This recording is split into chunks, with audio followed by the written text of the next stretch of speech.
একটা ব্যাপার নিশ্চিত, এই কুঠার ছাড়া কোনো বৃক্ষকে কাটতে পারা সরল নয়। এবার আপনি কখনো এটা ভেবেছেন, এই কুঠার, এর এই অংশ, এর মুখটাই যদি না থাকে তাহলে কি হবে? এ শুধুমাত্র কোনো বৃক্ষই নয়, তার কোনো ডালও কাটতে সক্ষম হবে না। এবারে ভাবুন, এই শুকনো কাঠের হাতল এ আমরা কোত্থেকে পেলাম? কোনো এক বৃক্ষ থেকেই।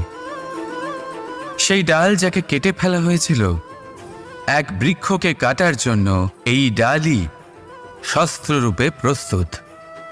আমাদের জীবনে আমাদের প্রিয়জন, আমাদের আপনজন যখন সময় কখনো কখনো তাদের সঙ্গ না দেয়, যদি তারা দৈন্য দশায় থাকেন, তাহলে তাদের সঙ্গ কখনো ছাড়বেন না।